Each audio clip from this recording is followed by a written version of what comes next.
Elder Sam, Elder Eugene Samuels. We call him Elder Sam, and the kids call him Grandpa Sam. And when I asked him to do this presentation for us for Nurses Day, I know there was some hesitation because a little bit outside of his comfort zone. But thank God he said yes. So just gonna give you a little bit of information about him before he comes. He says he hails from the beautiful island of Jamaica. He lived in the US since 1972, received nursing training at the Kingston Public Hospital School of Nursing in Jamaica. He received a BA in health science from New Jersey State University and a master's in human resources from Bowie State University in Maryland.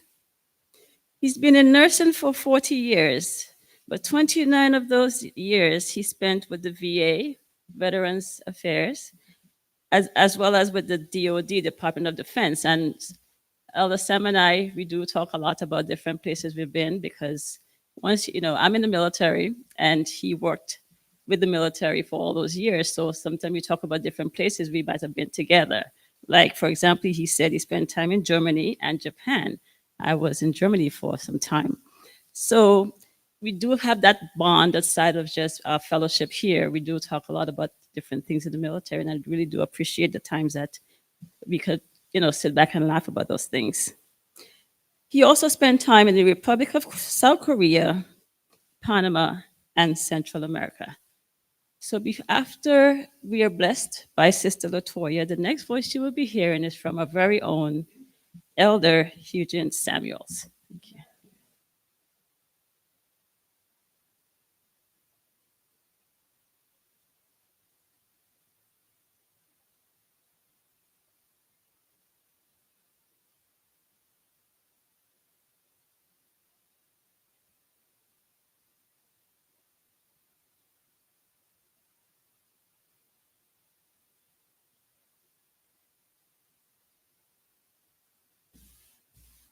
Happy Sabbath, church.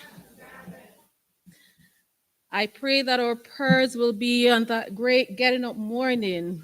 It is well with my soul.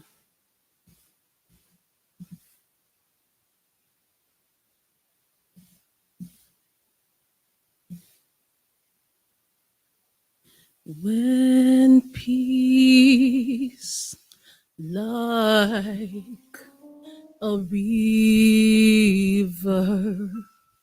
attended my way, when sorrow like sea billows roll,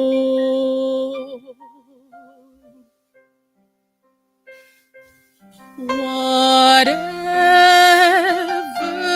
my lot, thou hast taught me to say, it is well, it is well with my soul.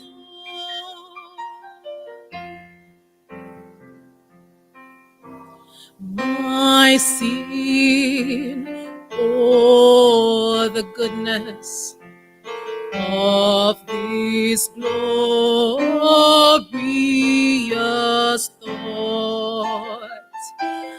My sin, not in part, but the whole,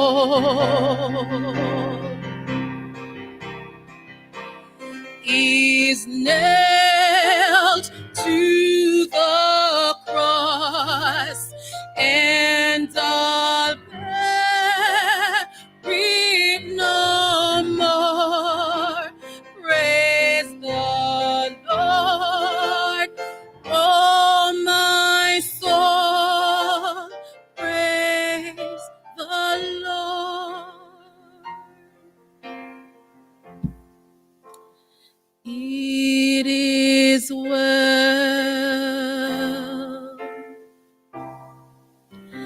with my soul.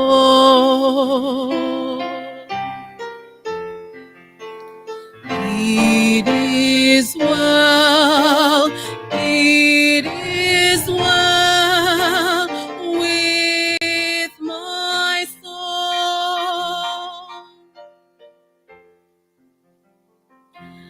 And Lord, haste the day when my faith shall beside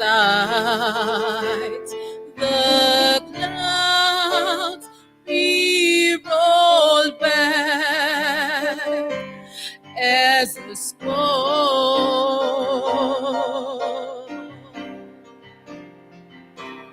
The trump shall resound, and the Lord shall descend. Even so, praise the Lord, oh my soul. It is well with my soul. It is well, it is well with my soul.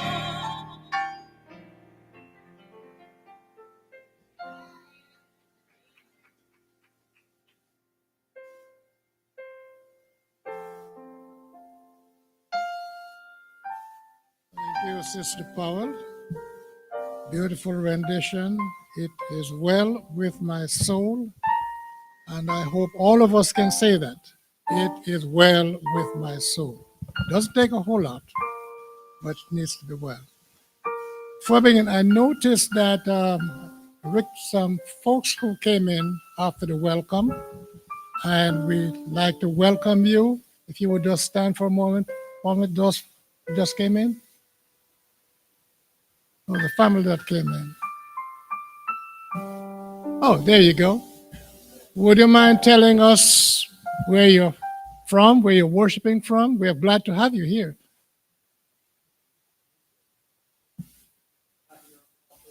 Oh,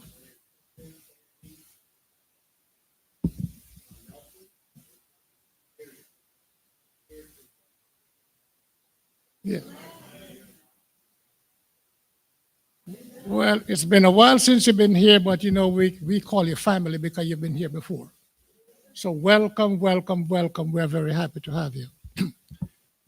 Now, I was telling the folks this morning that Dr. Nicole have a very persuasive smile to get you to do things. When she asked me to do this, as she said, I was reluctant, but she gave you that smile. And you know that you're not supposed to say no. I just need to call her out a little bit because she called me out this morning. Well, we are celebrating Nurses Week. And Nurses Week actually begins on Monday, May 6th, and it runs through May 12th. And by the, by the way, the reason they set up this way, May 12th is Florence Nightingale's birthday. And because of her birthday, they set it up so we'll celebrate the whole week. But I just want to give you a little bit of background because it's not something that just came along. It was not always there. So May 6th is National Nurses Day. It's an opportunity, annual opportunity for us to recognize nurses and their contribution to the healthcare system. And if you don't know, nurses play a pivotal role in healthcare. The effort to establish this began in 1958 when Mrs. Sutherland from the Department of Health asked Governor Dwight Eisenhower to proclaim a day in October for Nurses Day, and he declined. But they continued down the road, and then it came a congressman from Ohio proposed legislation with Nixon, and then he also declined. But later in his presidency, he established the National Nurses Week, and that is why we have Nurses Week. But Monday is official Nurses Day, but because we won't see you by come around, we won't see you again, so we want to celebrate it today. Now, I know there are a number of nurses in the house that have specialties, and so I'm not going to stand here all day and talk. I have 3 other nurses who I'm going to ask to help me out today, so they will come and spend a few minutes to tell you about what they do. I think that will eventually give you a better idea of what nurses do by seeing people who are actually working. All right? So I just want to start here, give you a little bit of background. We don't know very much about nursing prior to some time ago. But if you look and read your Bibles, you will find that there was religious healing. Remember blind Bartimaeus when Jesus was passing by and he yelled for Christ? And Jesus simply said to him in today's talk, "My son, what can I do for you?" And he said, "I want to see." If you've never had trouble seeing, you would understand, because Bartimaeus could see nothing. And Jesus told him, "Go your way, your faith has made you whole." Then we have the young boy with the palsy. By the way, Bartimaeus today would have been seeing an ophthalmologist, might be doing cataract surgery on his eyes, and a nurse would be present. Every procedure, a nurse is present. Then we had the boy with the palsy that his father brought him and said, "I took him everywhere, and even to your disciples, and they couldn't heal him." And Jesus said, if you had the faith of a mustard seed, you could move mountain. And Jesus rebuked the devil out of him. Today, he will be seeing a psychiatrist, maybe in a psychiatric institution. There will be nurses there to take care of him. The woman with the issue of blood who said, "If I could only touch his clothes, I would be healed." And she touched him, and he was healed. Today, she would be seeing perhaps an OBGYN doctor, and a nurse would be there because the doctor cannot do it by themselves. Then Peter was entering the temple, and the lame man, so the Bible says he was lame from his mother's womb. So one can assume that he may have been paralyzed. And he was begging, and Peter said, "Silver and gold have I none, but such as I have, I give unto you." He reached out, pulled him up by the hand, and said, "Stand up." And the man immediately stood up and walked. Today, he would have been in a rehabilitation center, and there would be nurses there to take care of him. So no matter what type of illness you have, you are going to have nurses with you. I want to give you a little brief background of nursing history. In ancient civilization, nursing care was provided by family members or community members. Monasteries and religious organizations played a significant role in caring for the sick and the injured. Then we moved to the Middle Ages. Nursing continued with the monasteries and religious institutions. These caregivers were often part of a religious community providing basic medical assistance. And then from there, we moved to the 18th and 19th century. So you see how far we've come. During this period, the root of modern nursing began to take shape. This is where Florence Nightingale came in. It was during the Crimean War that Florence Nightingale and other ladies stepped in to do some nursing care. Her emphasis on hygiene, sanitation, and patient care significantly reduced mortality among the soldiers. And we move to the fourth phase, which we're in now, the 20th century and beyond. Nursing education and professionalization expanded globally. Today, we have nurses with degrees ranging from associate degrees to PhDs. We are no longer just the doctor's helpers. We are a professional organization. And this professional organization has a governing body called the ANA, or the American Nurse Association. Different countries call it differently. But here in the United States, we have the American Nurse Association, and you have, among that, you have various state boards that license you to work and give you the privilege of working. So that is a brief history of how nursing began. We are nurses, and this is what we do. So I'm going to tell you a little bit about myself, how I got into nursing and what happened. I am a retired registered nurse. I chose to retire after 40 years in the profession. According to the lyrics of the song, old soldiers never die, they just fade away, and the young ones wish they would go away. In my opinion, old nurses don't die, and we don't fade away. We just stick around and reminisce about what was as time passes by. I'll take a moment to say something to the young nurses. Young nurses, I want to tell you something. Old nurses have a lot to teach you. We have a lot to teach you. For example, when you come in, we want you to understand that your patient is not a mannequin, it's a real life person. Here in the hospital where you're working is where you hone your skills. I'll give you an example. I had been in the business for about 30 years, and I used to mentor young nurses. Excuse me. And one day I had to hang an IV on a patient, and it does require that you have a pump to regulate the flow. I didn't have one, and I took my young nurse with me and said, well, we're going to start this IV. I set up and said, Mr. Samuels, that's how they're supposed to do it. I said, what do you mean?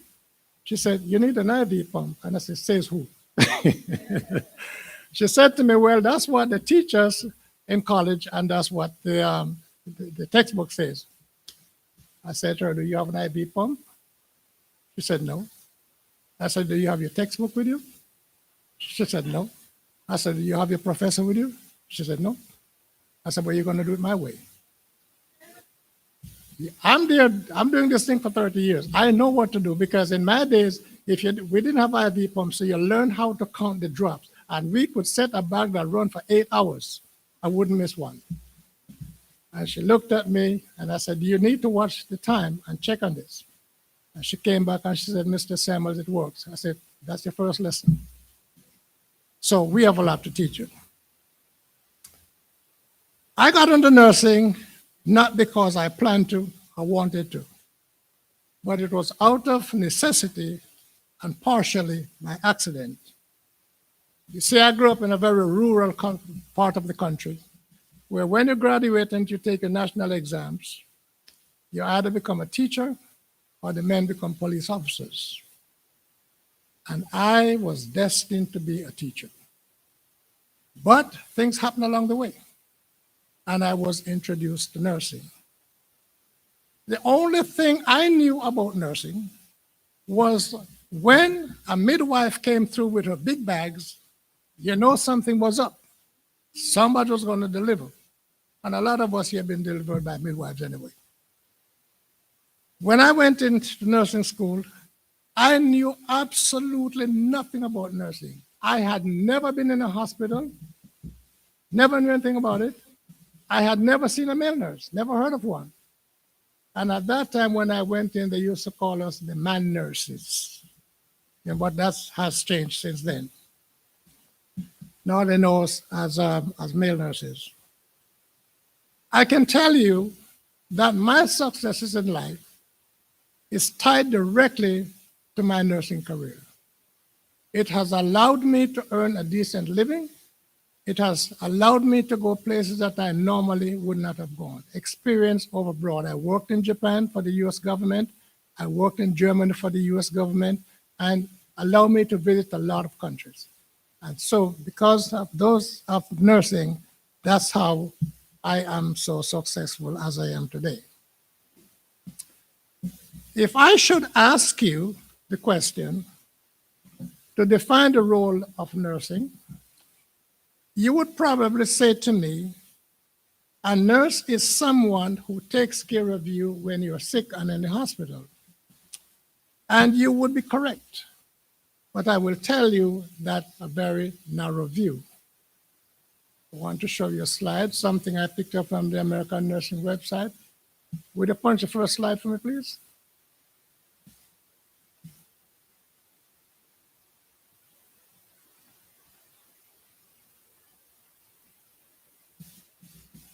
Anyway, what it says is nursing is a calling, it's a lifestyle, it's a way of living.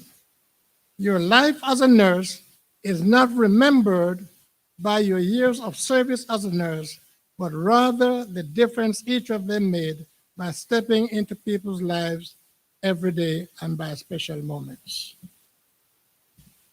I have stepped into a lot of lives. I remember some very special moments. And if you don't mind, I will share one with you. It was 1995. I was at Walter Reed Army Medical Center in Washington. I was on the surgical floor. And a lady, she was in her 50s, was going to have a mastectomy. She had breast cancer. She was scheduled to report to the unit at 1 o'clock. And about 3 o'clock, she showed up. And she looked tired, like she wanted to sleep. And I greeted her, and she said she was hungry. So I said to her, go down to the dining facility, get something to eat, and come back up. Little after 4, she was not back, so I sent to get her. During my interview with this lady, she said to me, I was considering not having the surgery today. And I said, why? And she said, my husband left me this morning. And what? I said, why? She said, told me that he does not want to live with any woman with cancer. Man, listen up. At that moment, I did not have righteous anger. I really was angry. So before I left work that evening, she said to me, are you working tomorrow? And I said, yes. She said, could you come in a little bit early so you can walk me down to the operating room? So I arrived at work at 6 o'clock instead of 7, and I walked her down. And she was my patient. Then she told me that she had no one to go home to. And immediately I knew who to call. I called a community health nurse who came over and made plans for her so that when she got home, she didn't go home to put in a rehab center. This is not something that I had to do. But as a nurse and a training, you are trained to look for things and you do the best you can for them. Do unto others as you would have them do unto you. That lady came back about 2 weeks later and came up to my floor to look for me. Gave me a big hug and said, thank you, thank you, thank you. Those are the moments that melt your heart. That you as a nurse, and nurses do these things every day.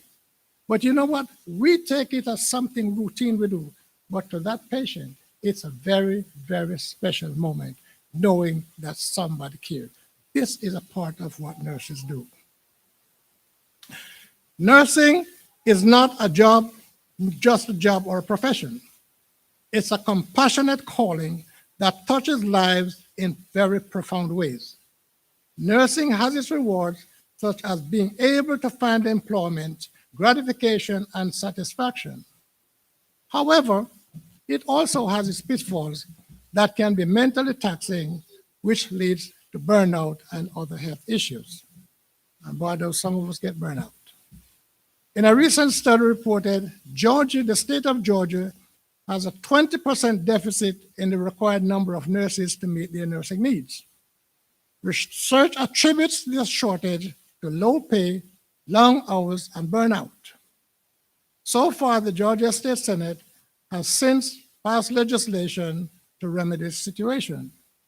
Its fates now lie in the Georgia State House, uncertain because the corporate entities that own the hospitals are complaining about the cost. They don't care about you. They care about money they have to spend. So what are the causes of burnout? Long hours in high-stress situations, long shifts, 12-hour shifts.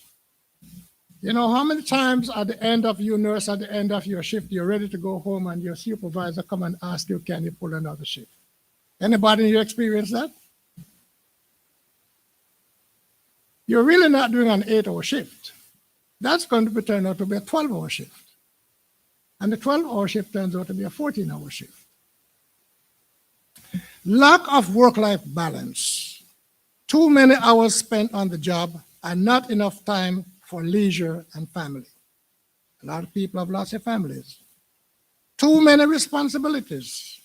At times you are responsible for everything. Someone is always calling the nurse for something. It doesn't matter what. If the light switch doesn't work, they call the nurse. No matter what, call the nurse. Pretty much like teachers, no matter what, the teachers get blamed for it. 62% of nurses report experiencing burnout. And for you young ones, 69% of nurses under the age of 25 reported experiencing burnout. Intensive care and emergency room nurses report the highest rate of burnout. 38% of nurses consider leaving the profession because of burnout. So I say to you now, dear nurses, it is okay to say no to that extra shift. It is okay to realize that you're tired. Too many of us don't recognize that. Make time for yourself. Remember, you are the one paying the price for your health. And I wish I knew these things when I was a youngster just running from place to place. So since I didn't know, I'm sharing it with you now. Nurses are extremely valuable in the healthcare system. Millions of individuals turn to nurses for delivery of primary healthcare services, health education, and counseling. Professional nurses occupy a place in a unique place in the American healthcare system. We are members of the largest healthcare profession.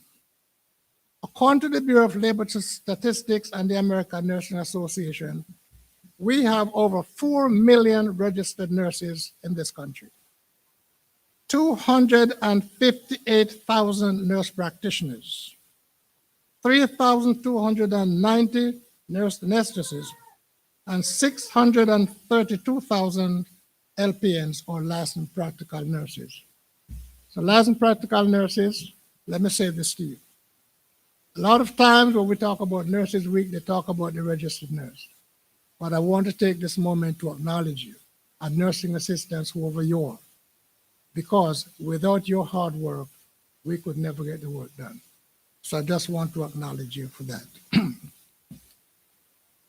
The demand for registered nursing continues to grow.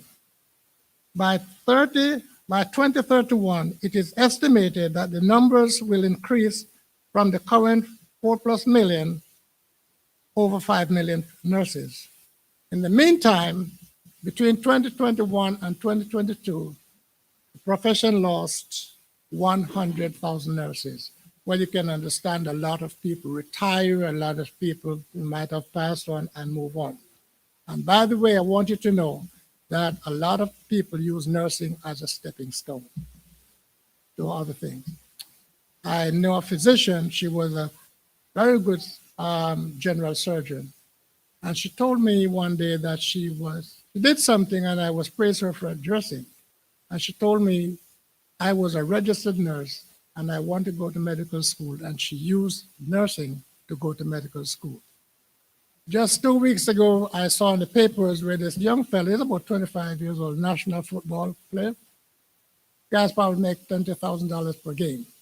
And he just got up and quit, so he's going back to school. And somebody asked him, why are you going back to school? He said, I want to be a nurse.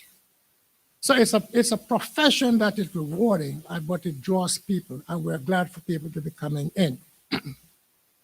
Nurses are the backbone of healthcare delivery.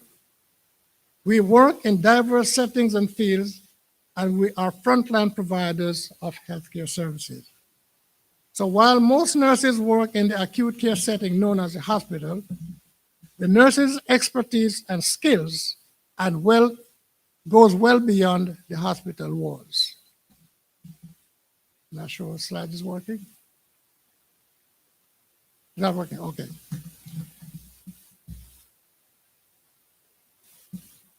You may notice that in recent times, when you go to a medical clinic, the person you're likely to meet is a nurse, family nurse practitioner. And I can tell you that for the last 14 years, my primary care provider has been nurse practitioners. The doctors take care of the more complex cases. And if you need something, they will refer you out. So I just want to give a shout out to our nurse practitioners. Nurses are also involved in healthcare research and management. Professional nurses work independently and in collaboration with other healthcare professions, such as physicians, to deliver medically necessary care to improve the health and well-being of society. We work 24 hours a day. Some folks work 8 hours, some work 12 hours, some work 10 hours. 16 hours, with double time is 16 hours. And sometime when you finish working those long hours, you get to your car and you sit down and you just shake your head. I knew when I pulled some of those shifts, I know when I got home, I turned off my phone, I turned off my computer. I didn't want to hear anything because every time that phone rings, I think I'm in the hospital. It can be annoying, remember, especially when you have some days that are traumatic.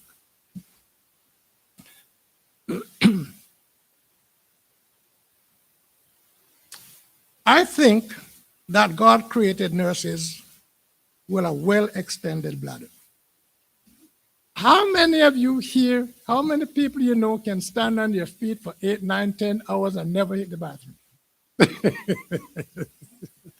So I think God blessed us like nurses with extended bladders. We also have poor eating habits because you are so busy we eat on the run. You'll be glad somebody going downstairs and bring you a snack. Because if you leave something very important, you could leave somebody's life in danger. So we have, any of you nurses have poor eating habits when you're working? We have poor eating habits. We just eat whatever we find. As nurses, we hand you off to the oncoming shift. We hand you off nurse to nurse. So when you come in to relieve me, I will hand off my patients to you. The reason is we give detailed reports so that you know exactly what is going on. And chances of missing something is reduced. We don't want something to happen and then it affects you adversely. The doctors depend on us. They depend on us. Remember, the doctor has sometimes 5 minutes to see you. The nurses see you 24 hours a day. And I remember a doctor came up and it was before we had computers, was reading a chart, and then I noticed he signed it. And I asked him, why do you sign the notes, the nurse's notes? He said, well, I read them and I sign them because this is where I get my information. This is how I know how to treat my patients. He said, I also told my residents that when they come to see my patients, they are to read the notes and they are to sign them, because if I come up and they haven't signed them, they're going to be in trouble with me. So when you write your note, but now we have computers, so everything is documented, so it flows from one to the other. And that is very important. You are a link between all the services. X-ray will be calling you, physical therapy will be calling you, the OR will be calling you, whoever has to deal with the patient. So you, the nurse, is a primary link between everybody. Your nurse is usually the person holding your hands and encouraging you in your most difficult moments. Very often, it's your nurse sitting by your bedside as you struggle to take your final breath. Been there, done that. No religious figure, no family member, no friend. Your nurse will never abandon you. We believe that no one should die alone, and that includes you. So when you are in our care, we are nurses and we care and we will take care of you. I've also had the privilege of having to call family members to tell them that they've lost a loved one, and you stand there with the phone by your ears while they scream and you just listen. It's an awful job, it's an awful task. You have to stand up to it. You could have the most skillful physician, the most delicate procedure, or whatever treatment you're receiving, without professionally trained nurses with the requisite skills. I guarantee you that your care will be less than optimal. Can't do anything without us. You may not even survive because of the type of care you get. The nursing profession assumes the responsibility for continuous care of the sick, the injured, people with disabilities, and the dying. And this is, if you've ever heard of a hospice nurse, this is typically where the hospice nurse comes in, if you're at home at least. Nursing is also responsible for encouraging the health of individuals, families, and communities. We do teaching every day. As nurses, we are dedicated to your health care needs and your well-being.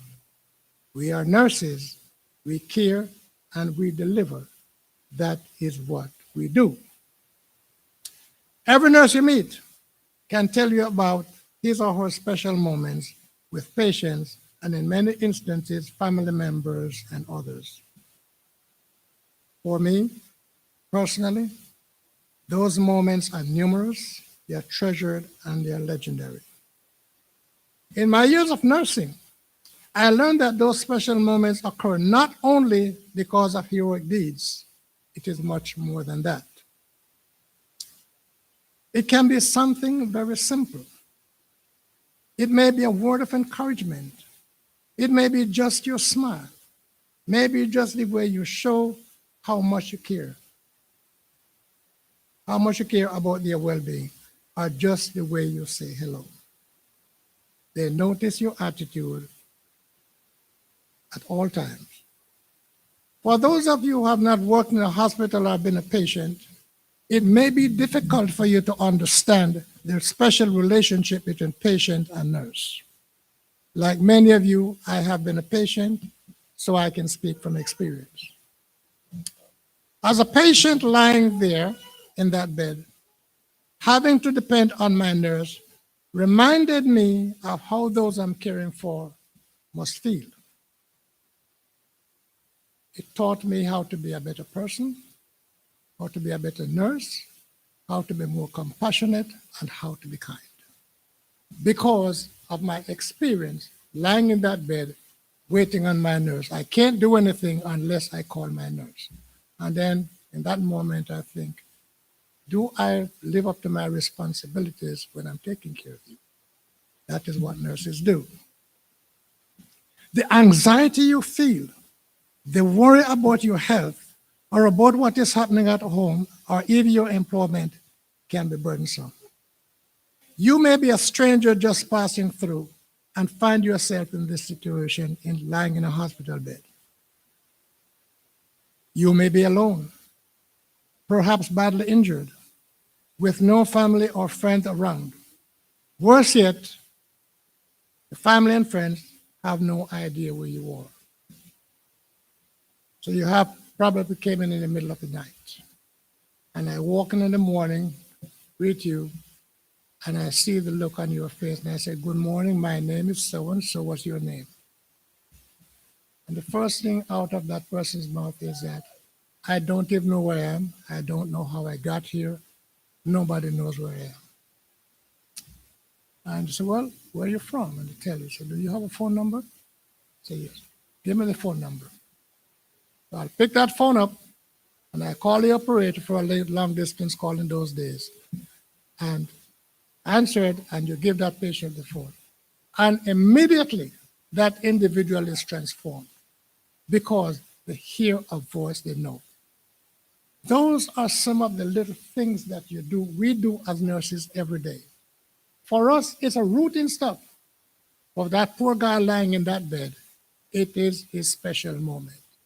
You walk back to his room a few minutes later, and that's a different person than you just walked in because he was able to make connection. And I'm sure most of you nurses, if not all, have experienced that. Those are things to do. We are nurses and we care. Your most dedicated, selfless, caring, hardworking individual on the medical team is your nurse. I say this on behalf of all nurses. I say it proudly with no apology. I am not saying that we are the best. I'm telling you that we are the hardest working and we are the most caring. Come to the clinic and you see your doctor, you get admitted, you meet the nurse. Any procedure you have to go to, the nurse has to prep you. Whatever you do, at the hour, no matter where you go, you are going to deal with the nurse. So you deal with us from the moment you walk into the facility until the moment you walk out. We play a very important role. We communicate with your doctor, family members, and other healthcare providers on your behalf. We intervene to make sure that you get the appropriate care. We share in your joys and in your sorrows. We laugh with you and we cry with you. We are always there for you because it's our responsibility and because we consider you to be special. The nursing profession is very noble and rewarding. You are not just a nurse. There's a statement called other duties as assigned. I call it something else. Yeah.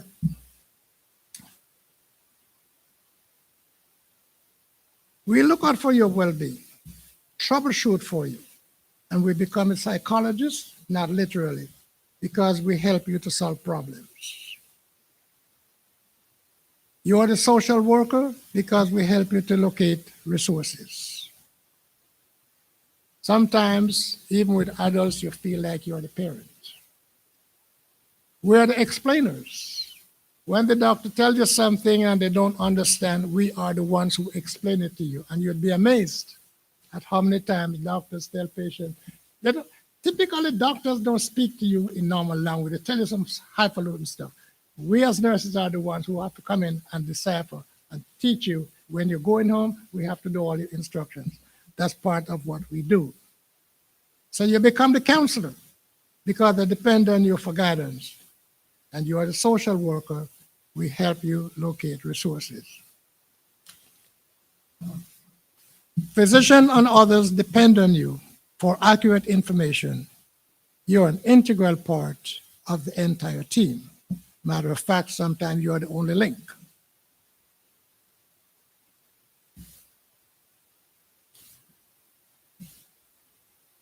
You're also the mentor because you have to mentor the young nurses that come in and others. It's 2 a.m. and the toilet is clogged. Maintenance is not around. So what you do? I always know where to find the plunger because that toilet cannot stay clogged with 4 people staying in that room for very long. Something spills on the floor and there's no housekeeping around, I always know where to find them up. It's not a part of my duty, but there's nobody to do it. With all these, we're still nurses. We care.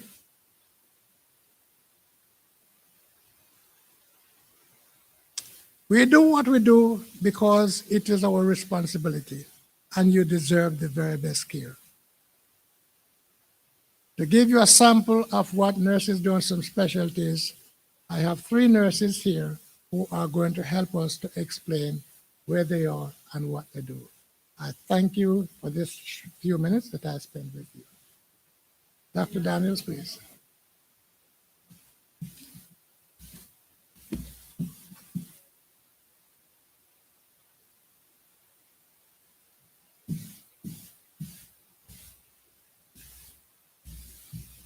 morning, happy Sabbath, or good afternoon now. You know, it seemed like just yesterday I spoke on choosing your path to nursing, and I can't believe a year has passed. Um, so thank you for the opportunity. I'm going to pick on you a little bit like Dr. Norval did because I wasn't expecting to be here either. But when you ask, I am a recruiter by heart, so I love speaking about what I do. So thank you for that opportunity, even though this is not my safety spot.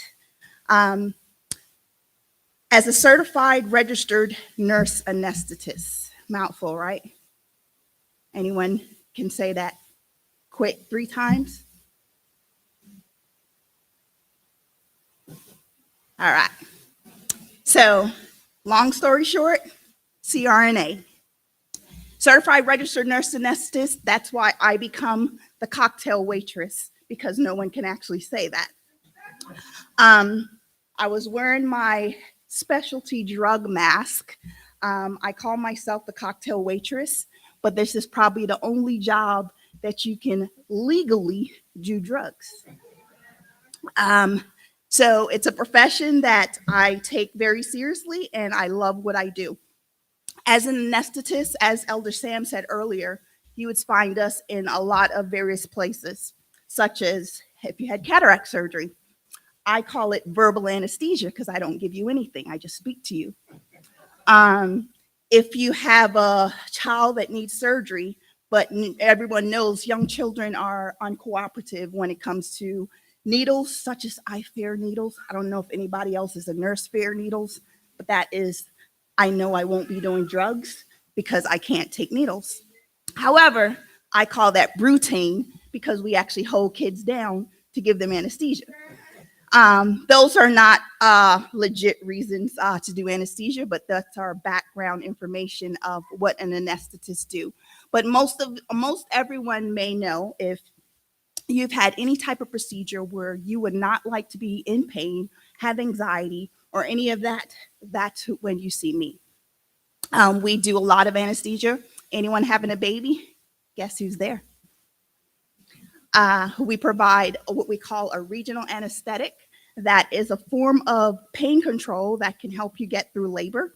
We also do that for any type of bone surgery, orthopedic surgery, breaks, or anything that we do peripheral nerve blocks.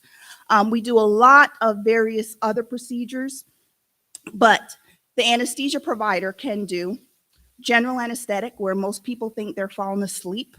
We try not to say fall asleep because it's not a sleep. It's an unconscious state where you are very cooperative and you're probably not going to move. So we don't like to say sleep because some people may associate that with waking up and or knowing what's going on with the procedure. Sometimes they get confused about if they were under general anesthesia, where you're completely rendered unconscious, versus if you're under sedation, where you probably think you were unconscious, but you really wasn't. We just made you a little more cooperative. We also administer, like I said, regional anesthesia that's mostly seen in obstetrics world and orthopedic world. Sedation, where we can do the talking sedation, we can do the medication sedation, and also general anesthesia, which most people are aware of. For nurse anesthetists or cocktail waitress, like I said, that's why it makes it easier for everyone to say, but CRNA, it's about a 7-year school course. You become a registered nurse first, and then you spend about 3 to 4 years either pursuing a master's degree or a doctoral degree. I have been, I'm pursued a doctoral degree, so now I have experienced the education part of a CRNA program, where I'm actually the program director for those going through the program in the clinical realm. Didactics is usually a front-loaded portion of the school. So you're spending a year in didactics of school and then 2 years of clinical procedures. Once you're done that, you probably have gone through over 9,000 hours of anesthetics once you completed that program. So anyone who's ever wanting to talk to me about being an anesthetist, because I'm always a recruiter, please see me after church. I'll walk you through it all. But usually we're the last person someone sees before they go to sleep. We're the first person they see when they wake up. However, we're the only person they don't remember. It's sad, but it's true. But the job is the best profession, I think, the decision I've ever made. Every breath, every beat, every second, we're always there. That's what a CRNA is. And we can't do it without God first and allowing us to give us that ability to do it. So thank you.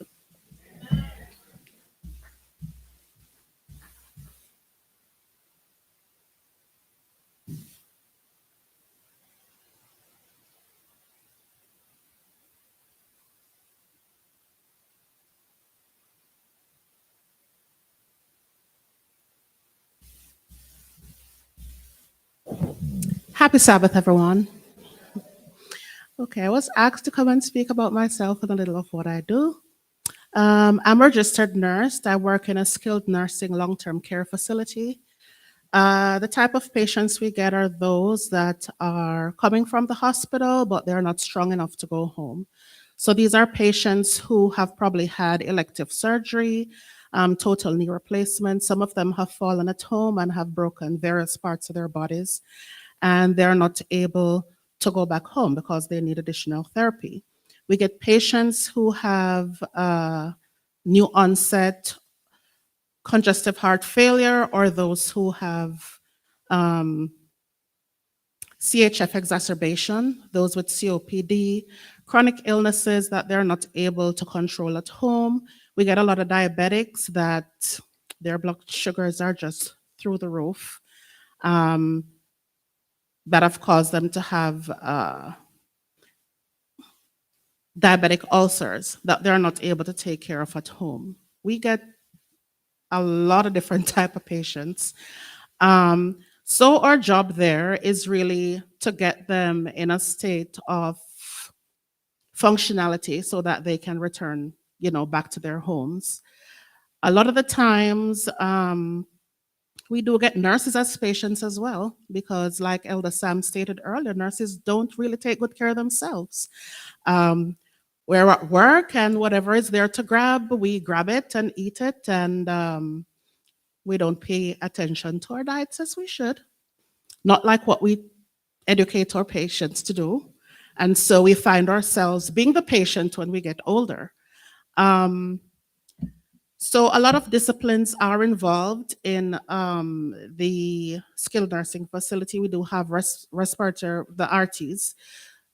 We have physical therapy, occupational therapy. We have speech therapy. We get patients who have had strokes.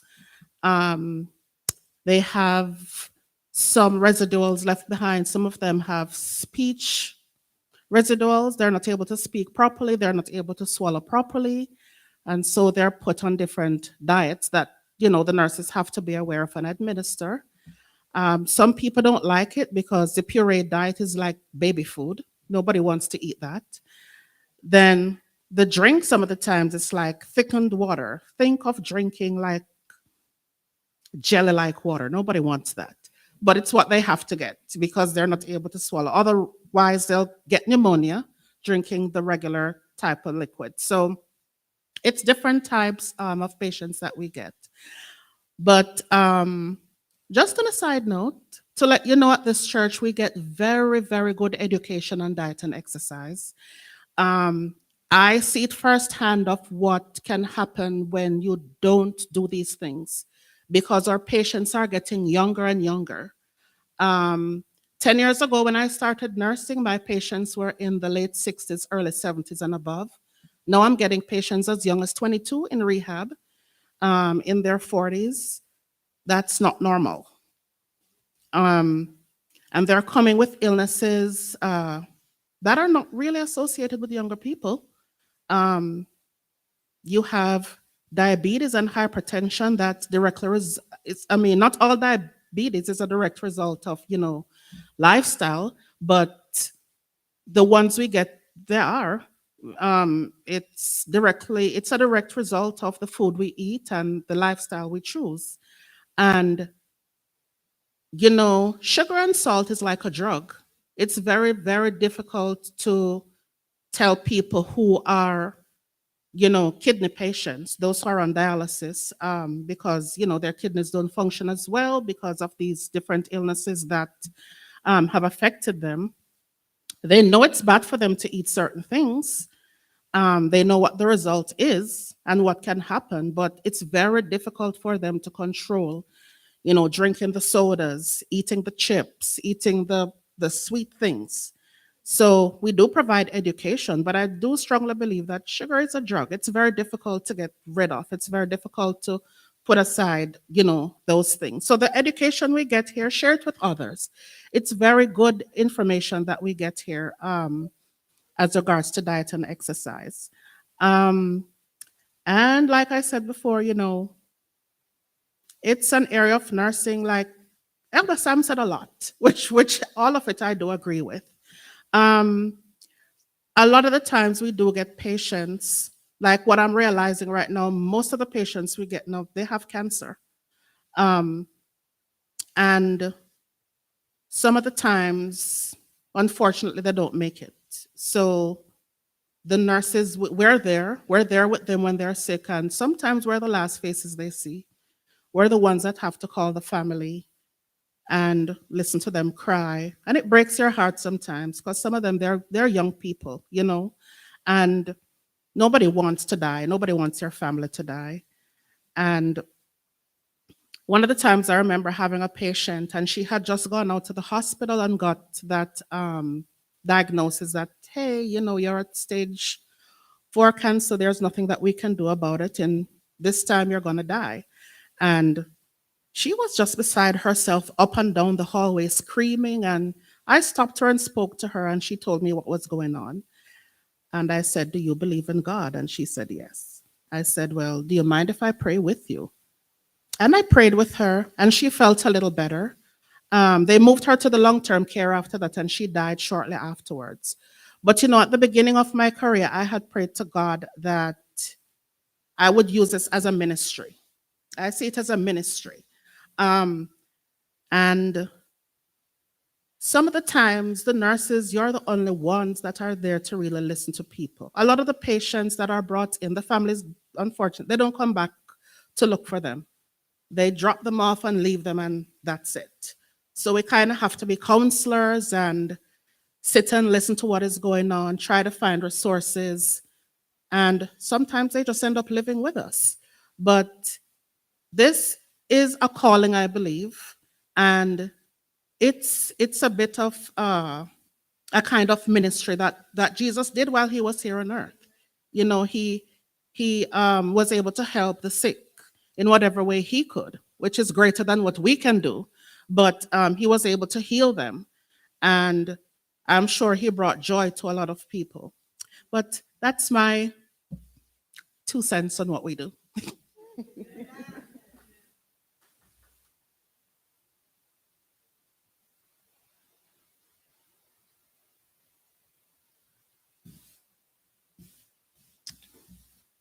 And I'm not going to say a whole lot because Sister Wendy said it all there as she talked about rehabilitation.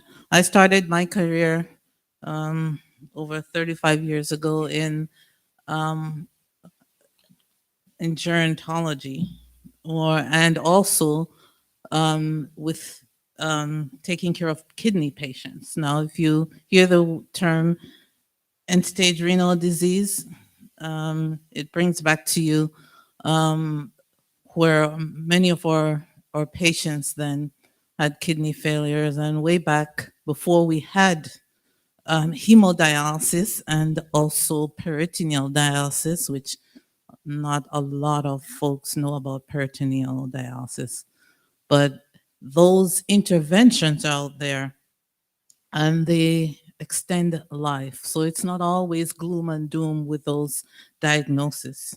And as Sister Wendy says, if we take care of ourselves with the lifestyle changes, we can help with some of the disease process as we age and as our things change in the world.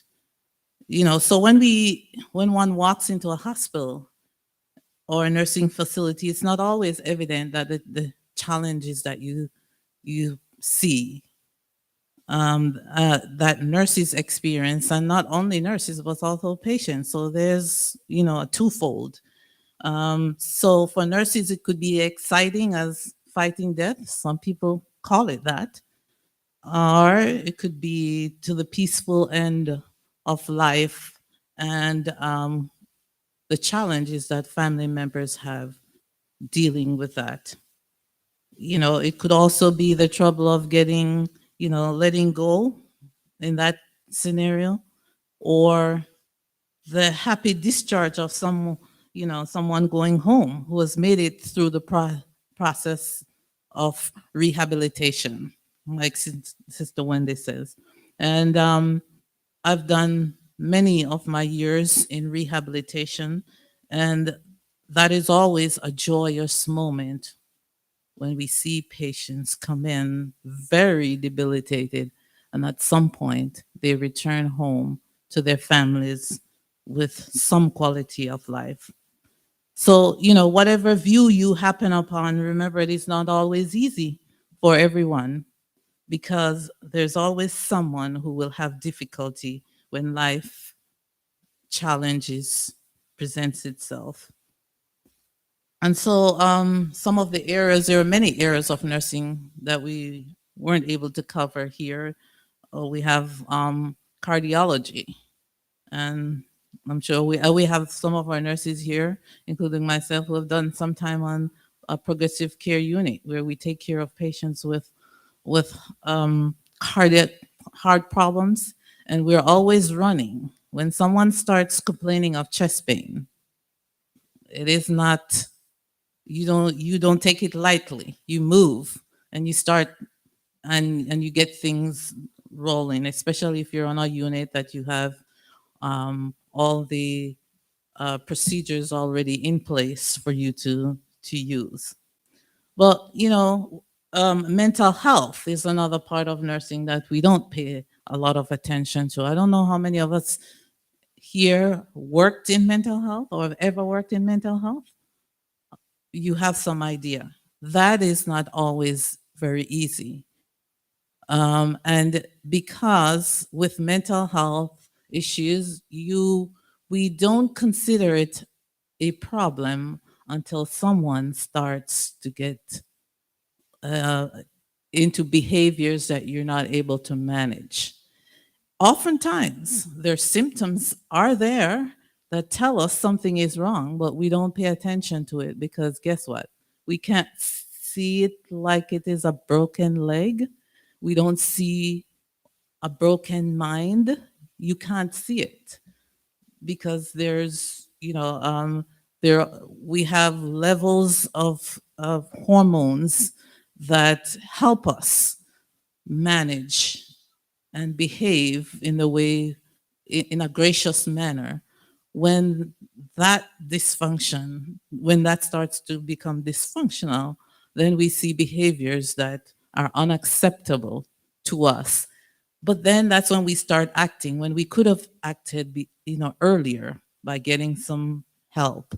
So if you have members in your family, any of you, those online, and they're exhibiting behaviors that are strange and need some mental health care, please get them some, because it's not always good. I know we have this stigma, we need to get away from it. Because someone's brain isn't functioning doesn't mean that that's a bad thing, but we've grown up in cultures that don't take care of mental health, and then we shy away from it and we don't get help. There's nothing wrong. There's nothing wrong that a person has done because their brains aren't functioning. It's just like if your pancreas doesn't function and you're diabetic, or your kidney isn't working. It's the same thing. Your brain isn't working, or somebody's brain is working. You need to get them help. And we need to stop thinking that this is such a bad thing. We don't want to talk about it, and we refrain from getting help. And so I'm mentioning this because this is an area I see in my line of work where we just ignore it completely. We only use it as a last resort when we think the other things that we've used have failed.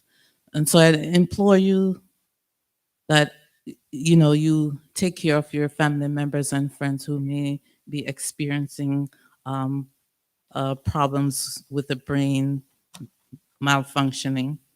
Hospice care is another area that we often don't know a lot about, and most of the hospice care that we are familiar with generally is in the home. But we also have inpatient hospice care, and I also um, I don't know if it's blessed, but I actually work with rehab patients as well as hospice patients. And so I'm there on both ends of the spectrum trying to help patients and families through whether joyous moments of recovery or difficult times when it comes that they need to understand what's happening and their loved ones they won't return home. And that's a sad reality, but it is. But when I entered nursing, it was one of my thing that I knew from the very beginning that it was a calling that God placed on my life, and I use it as such. And so one of my fondest experience as a nurse in the rehab unit years ago was I walked into a patient's room, and you could tell he was depressed. He was so sad. And as I spoke with him, I started to sing. And that was such a healing moment for that gentleman. I'll never forget it. And so as I go through, and I hope those of you young um, individuals who are planning to get into nursing, that you'll not just see it as a place to make money. As I was listening yesterday to the radio, and there's so many opportunities for nurses. They're one of the most well sought after professions right now. But without God, we're not able to do anything. And so we use our hands wherever God will lead us to guide people to that safe place where they know that they're at peace, or they'll know how to improve their life and gain optimal health. And so, we're at an age where technology has given us extra life, and we take care of a lot of the elderly, and that's my one of my main focus. As I studied nursing early in the years, I recognized that gerontology was where the work was going to be, and I equipped myself as such. But as I said, being at the bedside, caring for patients, because one of the things I found out as a nurse is that you lose that control when you're lying in that bed and you can't move. You lose control, and you'll find someone trying to get to the bathroom, no matter how many times you've told them to call, because they want that control and they also want to be independent. And that's where we come in. So we can be patient dealing with our patients. And as you come in, if you're a family member, just remember that nurses also have challenges, that we're busy, and that it's not always that neglect when someone doesn't get taken care of. It may be that another patient is taking that time away from that nurse. So how we relate can be very, very um, comforting for our family members or for our patients. And one of the things I want to leave with you, as I've journeyed through this profession, I've always thought that, as I said, God places us where He wants us to be. And the song, these words have guided me, and I hope it will for you.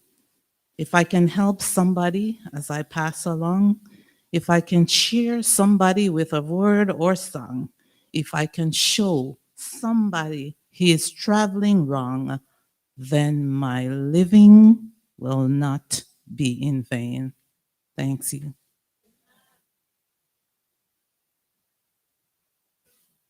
Thank you, Sister Samuels. Thank you, Sister Wendy. Thank you, Sister Dr. Janice. Thank you very much. Folks, what we just wanted to bring to you is the different aspects of nursing. We just don't put on a uniform and go in and give you shots and serve you medication. We serve a lot of roles that you don't even know. We do just about everything. We're counselors, we're psychologists, we're whatever.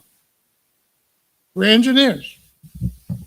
Because you're on the floor and something breaks. Generally, what they do, they ask for the nurse. So I want to thank you for listening to us, and I hope you learned something from us today. There's one thing here that guides us. It's called the Nurse's Pledge. I solemnly pledge myself to the service of humanity and endeavor to practice my profession with confidence and with dignity. I will maintain all means in my power to honor the noble position of my profession. The total health of my patients will be my first consideration. I will hold in confidence all personal matters coming to my knowledge. I will not permit consideration of religion, nationality, race, or social standing to intervene between my duty and my patient. I will maintain the utmost respect for human life. I make these promises solemnly, freely, and upon my honor. That is what we do as nurses. Nurses, before we leave today, I'd like all the nurses just come and stand here. We have some gifts for you. Thank you for having us, and God bless you.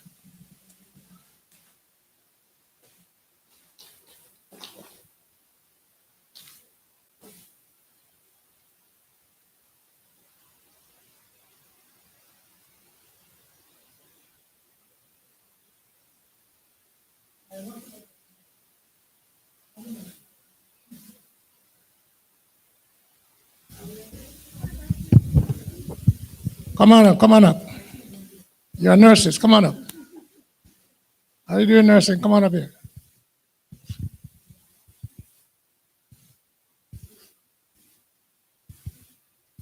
Where's Dana?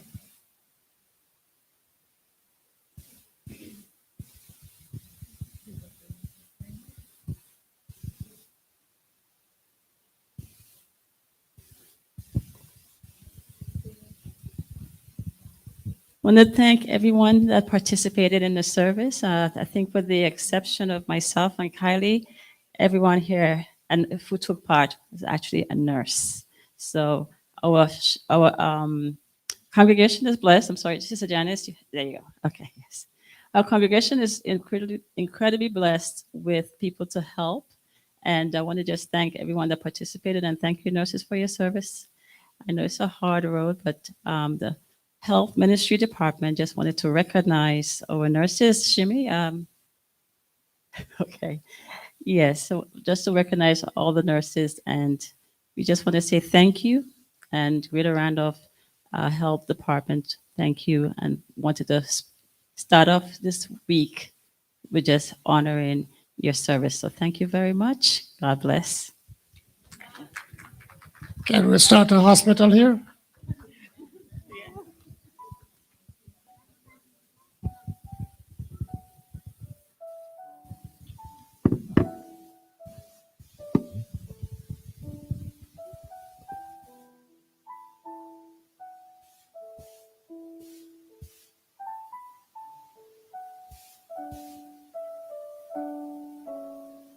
Shall we stand for the closing hymn?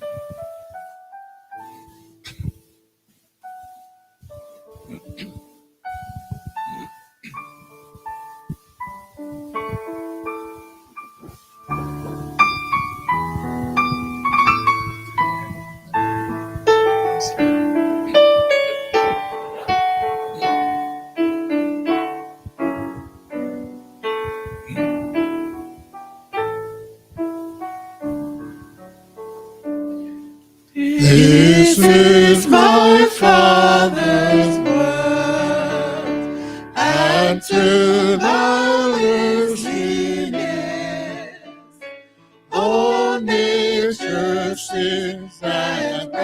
spirit, the music of the spirit. This is my Father's will. I rest in the thought of rocks and trees, of skies and seas. His hands are wondrous broad. This is my Father's word. The birds their carols bring, the morning light, the lily white, they hear the Maker's praise. This is my Father's word. He shines in all the sphere. In the rustling grass I hear him pass. He speaks to me everywhere. This is my Father's word. Oh, lifting near forget that though the walk seems of so strong, God is the ruler yet. This is my Father's will. Why should my heart be sad? The Lord is King, let the heavens ring. God reigns, let the earth be glad.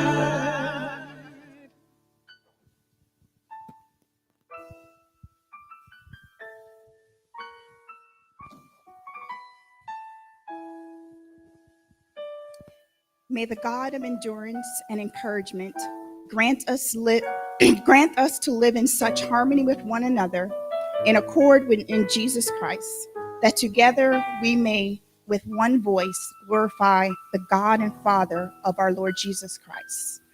Father in heaven, we thank you for this beautiful day you have provided for us. Thank you for the guidance and the skill and the knowledge of all the nurses present. Thank you for an opportunity to perform works as you. And thank you for the gift of your son, Jesus. We just ask that you give us strength to go through the rest of this week and be with all of us here. In Jesus' name we pray. Amen.